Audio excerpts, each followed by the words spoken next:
The glow of my laptop was the first and last light I saw each day.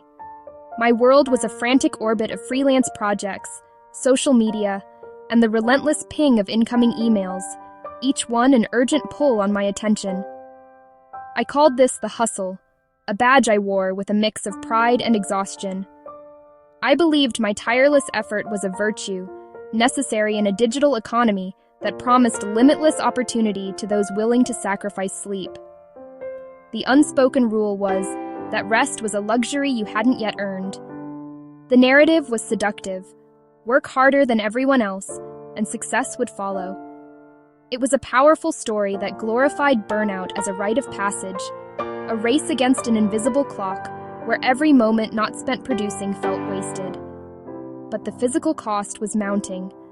A cold cup of coffee sat beside me. My eyes burned. My shoulders ached with a tension that never fully subsided. Another email, another request, another opportunity I felt I couldn't afford to miss. The win felt hollow, pride overshadowed by being constantly drained. The success I was chasing felt distant, while the exhaustion was immediate and overwhelming. I realized the hustle I subscribed to was built on a foundation of yes, to every project, every call, every late-night revision. And this foundation was beginning to crack. The central promise of the hustle is deceptively simple. More effort equals more reward. It's a powerful, intoxicating equation that suggests control, a clear path forward carved out by sheer will.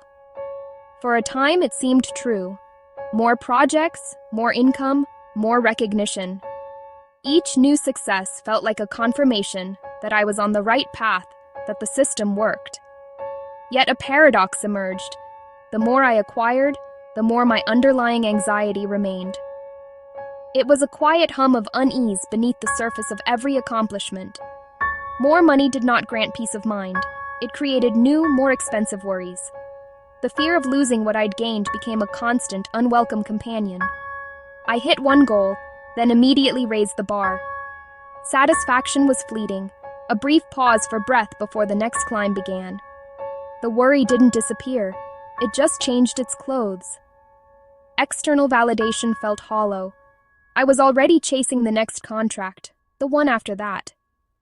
Success was real, but the feeling was empty, like food with no nutritional value. I began to see that my internal state wasn't a reflection of my circumstances. It was a direct result of my habits, my focus, my intentions. The problem wasn't a lack of achievement. It was a lack of inner calm. I was caught on a treadmill of desire and disappointment, fueled by my own relentless ambition. I was working harder than ever, only to end up in the same internal spot. Just more tired, more disconnected from the very life I was trying to build. There was no dramatic explosion, no single event. The turning point was quiet, almost mundane. On a Sunday scheduled for catch-up work, I sat staring at 3 months mapped ahead. Outside, children laughed, a sound I hadn't registered in months. My calendar was full, my inbox overflowing, yet I felt a profound emptiness. The question surfaced, what is all this for? The pivot began without fanfare. I closed the laptop. I shut it down completely. The sudden silence was deafening. No fan hum, no glowing screen. Liberating and terrifying. For the first time in years, an unstructured moment. A blank space not allocated to a task.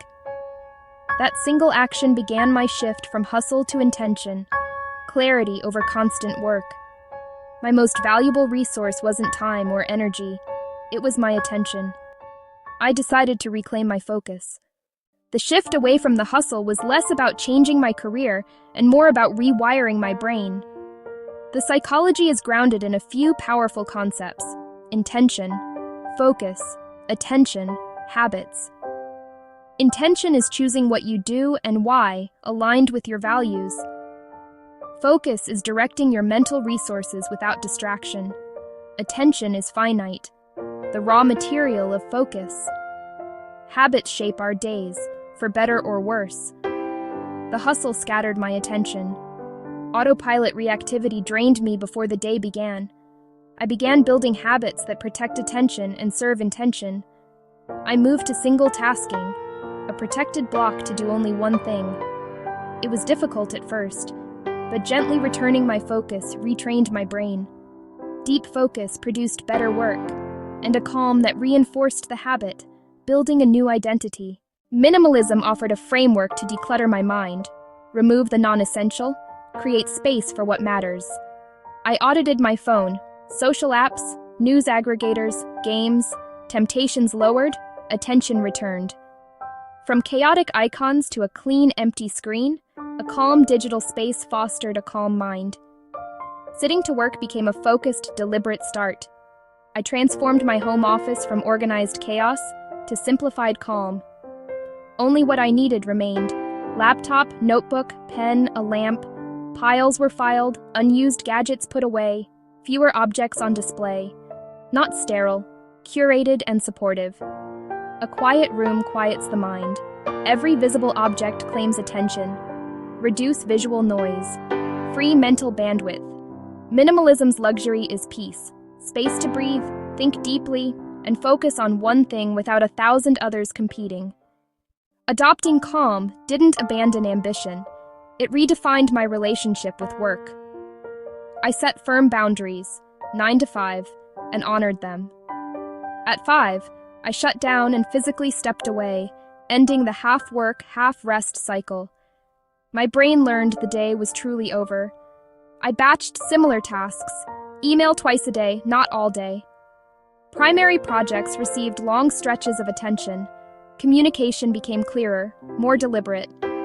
My mornings are now an hour of quiet, screen-free activity. Tea, a book, contemplation. By 9, I feel centered. A buffer protects my inner peace. With finite, focused hours, I said no more often, to say a more powerful yes to the right work. I made space for family, health, and rest.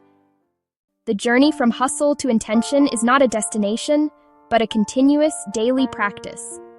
It's a recommitment each morning to choose what truly matters, to consciously filter out the noise.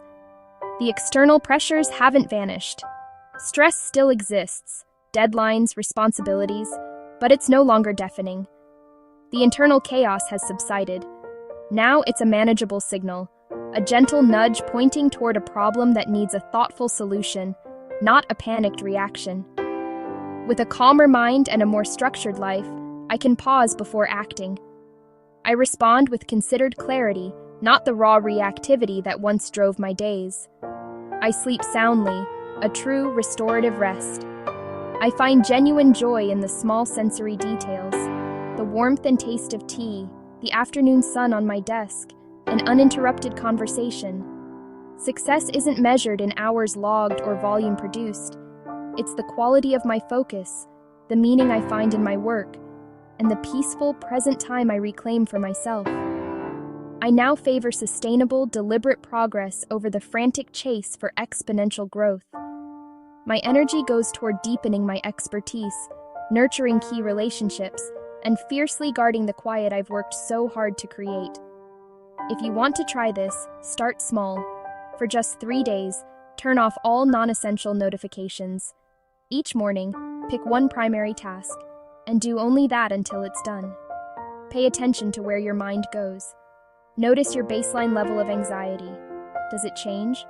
Plant that one small seed of intention and just see what grows. In the quiet, you will find your way forward.